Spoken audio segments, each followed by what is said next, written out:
like, what's the lifespan of a road? How frequently should it be fixed? In an ideal world. Well, it depends on what the road is. Okay. Yeah. So, as you can imagine, there are different types of roads. So you have like your gravel roads, and then you have your bituminized roads, and even those bituminized roads Your what? are Bituminized. Yeah, the roads that have a black top. Okay. Yeah. So even those, I don't know what you Tarred roads. Tarred roads, yeah. Okay. So even those tarred roads, They're different levels. There are different levels.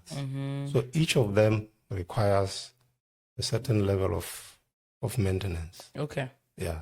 So the idea is that if a road requires certain maintenance in year 5, in year 7, in year 10, then you have to apply that maintenance that you require, and this is over and above routine maintenance, which would be like your day-to-day maintenance painting, of the road, potholes. Yeah, road marking, potholes. If there's a sign that has fallen, you fix and all that. Yeah, but there will be major maintenance that has to be scheduled, which has to be done on the road.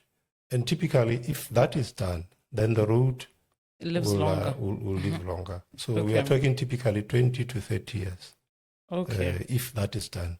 As you can imagine, the idea of doing that periodic maintenance is to, stop uncontrolled deterioration of the road.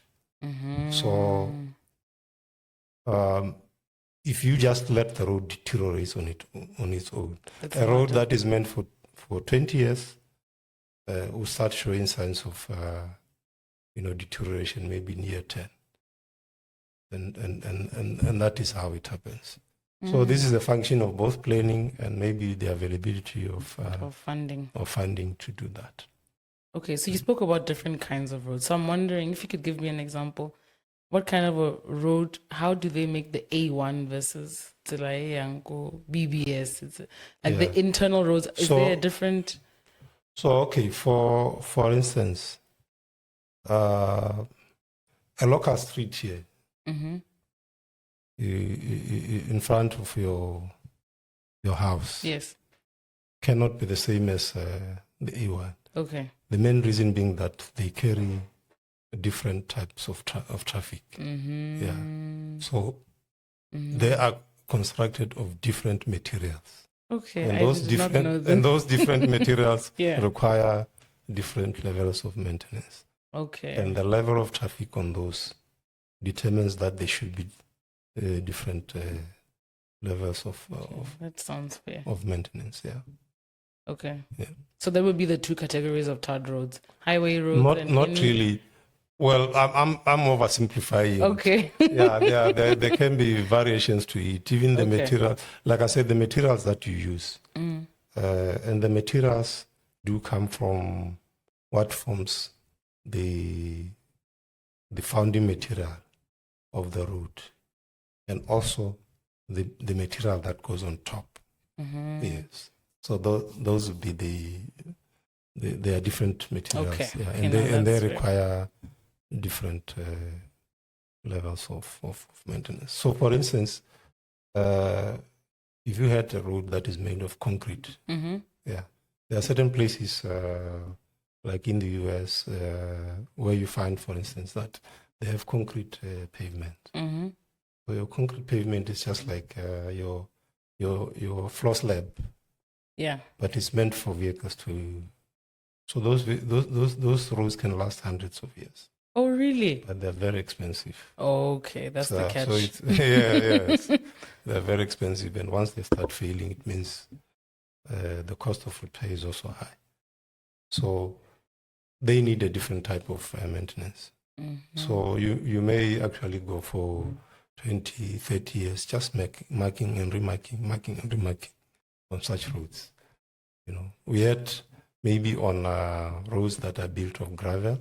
Yes. You then, regularly have to overlay it, make sure that, the pavement structure is still intact. There's no water ingress into the surface and so forth. So that is just maybe a simple way of explaining the differences that you may find. Yeah, okay. So what would keep a project manager up at night? Well, if you are missing your deadlines, Yeah. typically behind. that is it. So whatever is causing you to miss that deadline, Yeah. that is what keeps you up.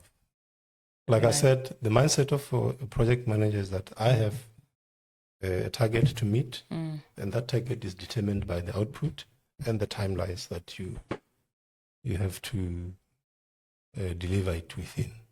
And if you are missing any of those, so missing it in terms of the timeline and missing it in terms of the specification or the quality, then that is what keeps project managers. And this can come from anywhere. As I said earlier, it can come from technical matters, or it can come from the people matters. Yeah. Yeah. Or stakeholder related issues. Yeah.